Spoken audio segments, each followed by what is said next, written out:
விலை, நிறைந்த தரம். தங்கள் தேவைகள் அனைத்தும் ஒரே இடத்தில். Jayachandran. Make your child sharper and smarter with SIP Abacus. Book a free trial class today.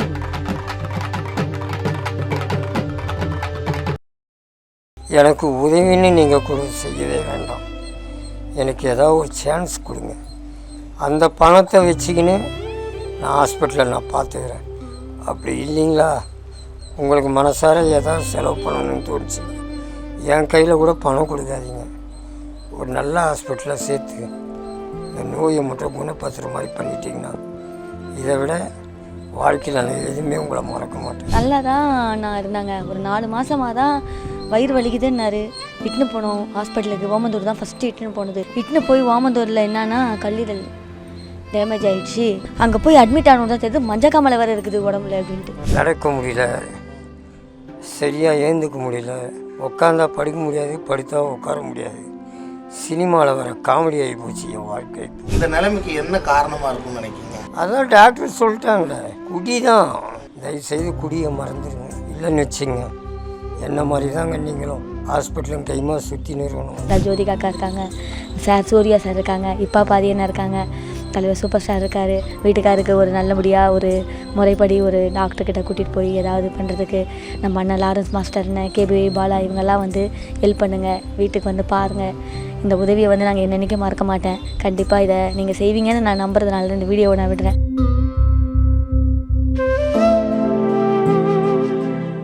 கொஞ்சம் நல்லா இருக்கும், கொஞ்சம் நல்லா இல்லை.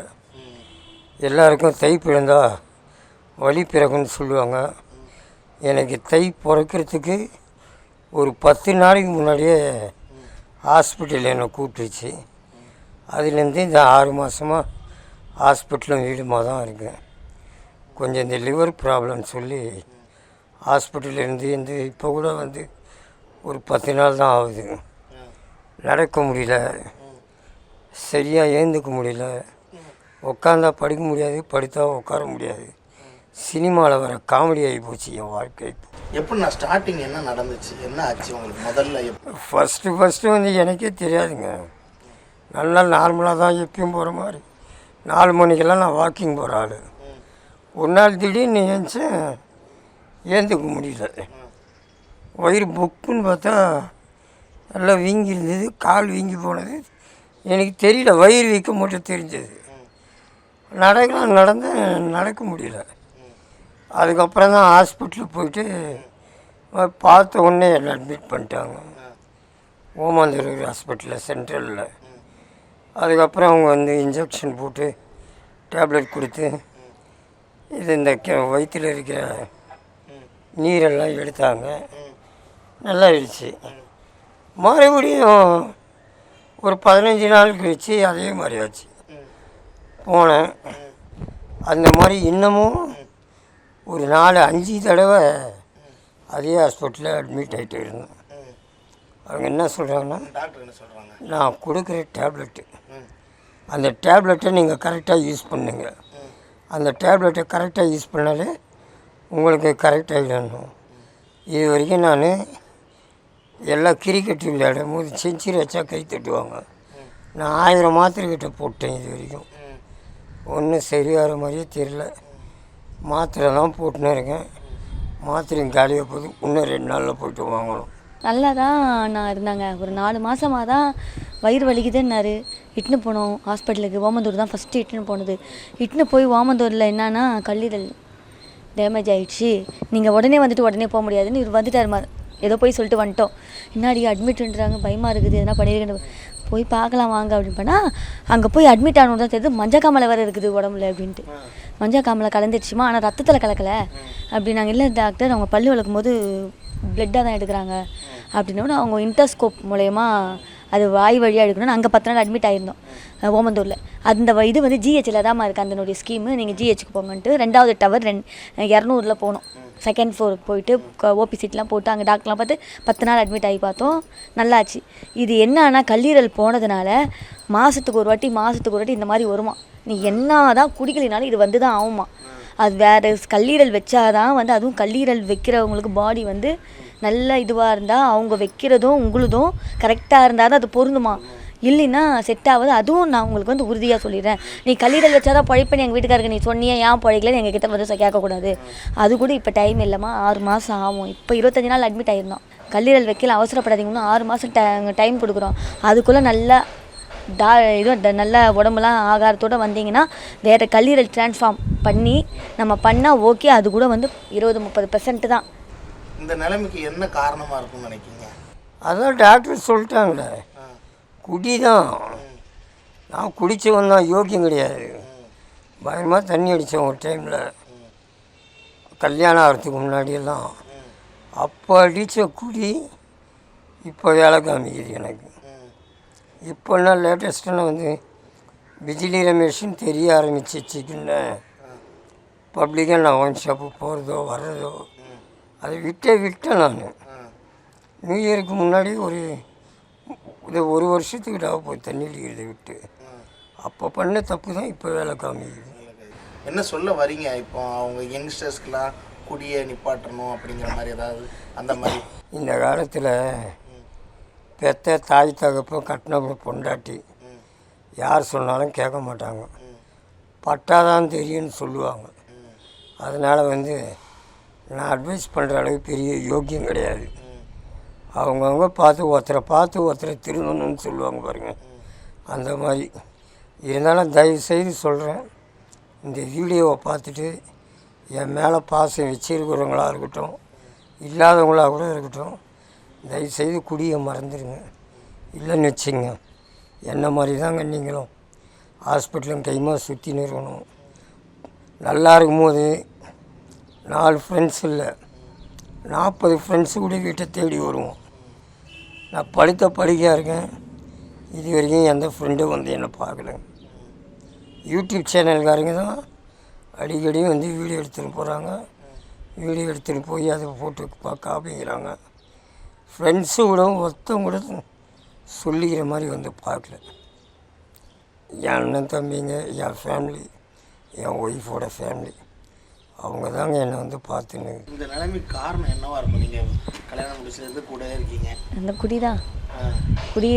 எவ்வளோ குடிக்கலாம் சொல்லுவான், வானா புள்ள ஜெயில இருக்கா. அப்போ தெரியலைங்கண்ணா, அவர் இப்போ அந்த கஷ்டத்தை அவங்க அனுபவிக்கும் போது தான் அவர். இப்போ இவர் படுத்த படிக்கையாக இருக்கும்போது தான் நீ அப்போ சொன்னீங்க. எல்லாரும் சொன்னாங்க, நடிகர்கள்லாம் சொன்னாங்க, அவங்க சொன்னாங்க, இவங்க சொன்னாங்க, இந்த விக்னேஷ் சிவன் நான் சொன்னேன், எல்லாருமே சொன்னார், நம்ம கேட்கல. லாஸ்ட்டாக குடித்தாங்களா? அந்த முன்னாடி 4 மாதமாக இவர் வீட்லேயே தானே இருக்கார். சும்மா போய்கிட்டு வந்துக்கிட்டு சும்மா வருவார், அவ்வளோதான், வீட்லேயே தான். அதை பார்க்குறீங்களே. இப்போ அந்த கஷ்டத்தை உணர்றாரு. இன்னும் டாய்லெட் பாத்ரூம்லாம் நம்ம எடுக்கிறோம். அதை இன்னும் பார்த்துட்டு என் நிலமை வந்து இவ்வளோ, நான் யாருக்கு என்ன கெடுதல் பண்ணேன்? எங்கள் அப்பாவும் அந்த மாதிரி பண்ணல, நானும் இந்த மாதிரி, உங்கள் வீட்டு சைடு அந்த மாதிரி யாரும் பண்ணது கிடையாது. நான் என்ன பாவம் பண்ணேன்? இந்த மாதிரிலாம் வந்து டாய்லெட் பாத்ரூம்லாம் நம்ம பாத்ரூம்க்கே ஒரு ஆள் பிடிச்சி விட்டா தான் உட்காந்தா தான் போகல. கழுவுறது எப்படி கஷ்டப்பட்டு எப்படி கழுவிக்கிறாருன்னு தெரியல. நம்ம வரனா கூட கூச்சப்படுறாரு. வீடெல்லாம் வந்து பார்த்தா ரொம்ப சின்ன வீடு, ஒரு சேர் கூட உடஞ்ச சேராக இருக்குது. படத்தில் நடிச்சிருந்தீங்க, குக் வித் கோமாளியில் நடிச்சிருந்தீங்க. அதில் நான் படத்தில் நடித்து வந்தாங்க, லட்சமாக நான் சம்பாதிக்கலைங்க. வெறும் 3000 5000 இந்த மாதிரி தான். அது ஒரு நாள் 2 நாள் தான் எனக்கு கால் ஷீட்டு. அதிக நாள்னால கூட கிடையாது. அதிக நாள்னா என்ன? ஜாம்பி, நட்பை துணை, இந்த 2 படம் தான் அதிக நாள். இதை பார்க்குற அக்கா, நம்ம அக்கா பொன்மகள் வந்தால் ஜோதிகா அக்கா இருக்காங்க, சார் சூர்யா சார் இருக்காங்க, இப்போ பாதியண்ணா இருக்காங்க, தலைவர் சூப்பர் ஸ்டார் இருக்கார். இவங்கக்கிட்டலாம் நம்ம கேட்கக்கூடாது. இருந்தாலும் வீட்டுக்காருக்கு ஒரு நல்லபடியாக ஒரு முறைப்படி ஒரு டாக்டர்கிட்ட கூட்டிகிட்டு போய் ஏதாவது பண்ணுறதுக்கு நம்ம அண்ணன் லாரன்ஸ் மாஸ்டர்னு, கேபி பாலா, இவங்கெல்லாம் வந்து ஹெல்ப் பண்ணுங்கள், வீட்டுக்கு வந்து பாருங்கள். இந்த உதவியை வந்து நாங்கள் என்னென்னைக்கும் மறக்க மாட்டேன். கண்டிப்பாக இதை நீங்கள் செய்வீங்கன்னு நான் நம்புறதுனால இந்த வீடியோவை நான் விடுறேன். நாங்கள் எதனா தப்பாக பேசியிருந்தாலோ, தப்பாக ஏதாவது மனசை புண்படுத்தியிருந்தாலோ மன்னிச்சிக்கோங்க.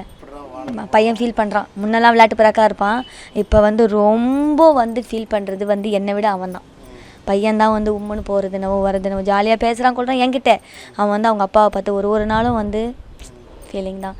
அப்பா தூக்கி காலில் வைக்கணும், அவனை வச்சிருவான். அது சொல்லும்போது ஃபீலிங்காக தான் செய்வான். காலையில் எந்திரிக்கும் போது அவன் ஒரு அலறி எழுந்துப்பான். நைட்டில் கூப்பிடுவாங்களா 1:30 மணிக்கு 2 மணிக்கெலாம் பிடிக்கணும் தூக்கணும்னு சொல்லுவாங்களா, இன்னுமா அப்பா என்னப்பா. அந்த ஒரு பாசம் வந்து அவனுக்கு இப்போ தான் வந்து முன்னெல்லாம் அவனுக்கு அவன் அந்த மாதிரி பண்ணல. இப்போ வந்து அவர் படுத்த படிக்க ஹாஸ்பிட்டலில் இருக்கும்போது இப்போ பண்ணும்போது அப்பான்னு சொல்லும்போது அந்த ஒரு இதுவை வந்து அவன் உணர்றான். அவர் இப்பயும் அந்த 25 படம் பண்ணி காரில் போய் எல்லா நடிகர் ஜாம்பவான்களெல்லாம் பார்த்து இப்பயும் அவர் நிம்மதி இல்லாத வாழ்க்கையா இப்படி ஒரு இந்த மாதிரி ஒரு சுச்சுவேஷனில் இருக்கிறாரே அப்படின்னு ஒரு நம்மளுடைய தாட் வந்து இவர் நடிகர் 25 26 படம் பண்ணிவிட்டு இன்னமும் அப்போ தான் கஷ்டப்பட்டார், இன்னமும் நிம்மதி இல்லாத பொழப்பாக இருக்கே அவர் பொழப்பு. என்றைக்கு தான் கடவுளே முத்து படத்தில் சொல்கிற மாதிரி என்றைக்கு தான் நிம்மதி நம்மளுக்கு கிடைக்கும்னு சொல்லுவாங்களே அந்த மாதிரி கதையாக இருக்குது. அதனால் எப்படியாவது சரியாகணும்ட்டு கடவுளை கண்டிப்பாக நம்ம பாபா தான் இன்றைக்கும் வந்து வழி நடத்தி போகிறாருன்னு நான் நினைக்கிறேன். நிறைய பிரபல நடிகர் கூடலாம் நீங்கள் ஒர்க் பண்ணியிருக்கீங்க, சந்தானத்துலேருந்து யோகி பாபா. ஆமாம் ஆமாம். அதில் யாராவது ஒருத்தங்க பேசுகிறாங்க? ஒருத்தரும் கிடையாதுங்க. ஒருத்தரையும் நானும் உதவின்னு போய் கேட்கல. அவங்களுக்கு விஷயம் தெரியுமா தெரியாதான்னு தெரியல. ஆனால் ஒரு நாளைக்கு எவ்வளோ வீடியோ கொடுத்துருக்கேன் நான். பார்க்காமலாம் இருந்துக்க மாட்டாங்க, எல்லாருமே பார்த்துருப்பாங்க. பாதி பேர் பார்க்கலனால பாதி பேராக பார்த்துருப்பாங்க. முதல்ல நீங்கள் அந்த ரஜினி ஸ்டைல் பண்ணி தான் இது அந்த சித்துலாம் வந்து உங்களை ஏதாவது பார்த்தாங்களா, பேசுனாங்களா? வரவங்க எல்லாருமே சித்தை பற்றி தான் கேட்குறாங்க. கிடையாதுங்க, வந்து பார்க்கவும் இல்லை பேசவும் இல்லை. ஆனால் நான் 2-3 தடவை ட்ரை பண்ணேன், ஃபோன் போல். என்னடா இந்த நிலைமைக்கு இப்படி ஆயிருக்கும்னு வருத்தப்படுறீங்களா? ஏதாவது வருத்தம் இருக்கா உங்களுக்கு? எங்கள் படுத்த படிக்காக இருக்கும்போது பின்ன வருத்தம் இருக்காங்க. வீட்டில் போய் பைத்தியம் முடித்த மாதிரி படுத்துனேன். இந்த மாதிரி உட்காரவும் முடியல என்னால். எவ்வளோ நேரம் உட்காருது?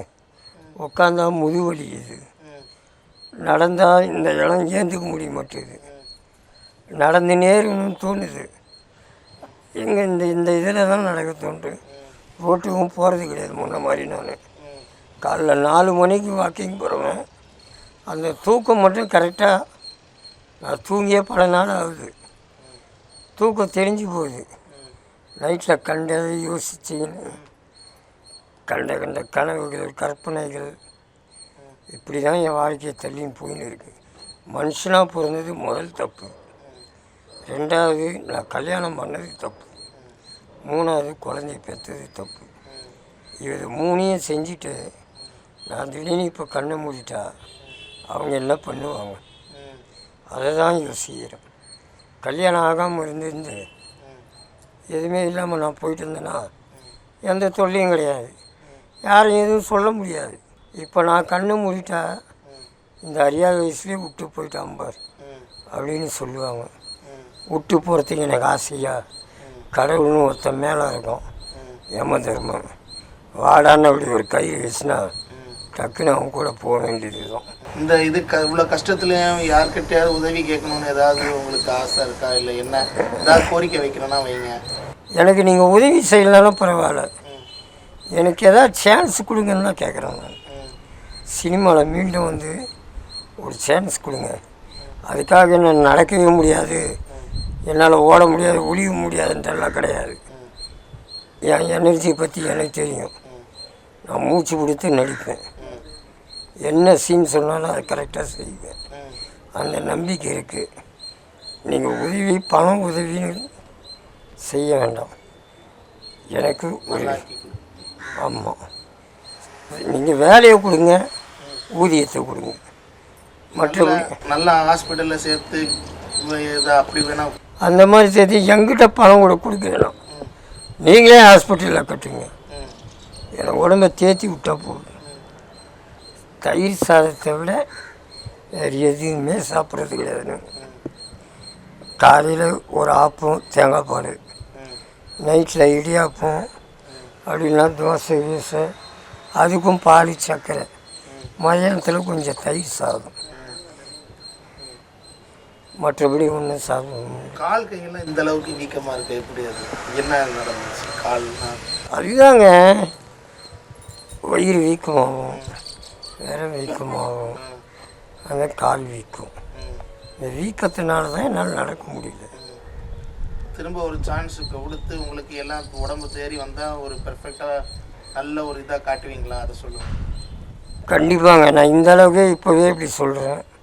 நல்லா இருந்தால் இது துருன்னு ஓடுவேங்க. நான் ஒரு இடத்துல நிற்கவே மாட்டேன். அப்பேற்பட்டவன் நான். இந்த டைமில், இந்த உடம்பு முடியாத டைமில் யாருக்காவது ஒரு நன்றி சொல்லணுன்னா நன்றி, இல்லைப்பா யாருக்காவது சாரி சொல்லணுன்னா யாருக்கு சொல்லுவீங்க? எனக்கு என் குடும்பம், அவங்க குடும்பத்தை, என் மிஸ்ஸஸ் குடும்பம்தான் டே நைட்டு வந்து பார்த்துட்டு போனாங்க. அவங்களுக்கு நன்றியை சொல்கிறேன்.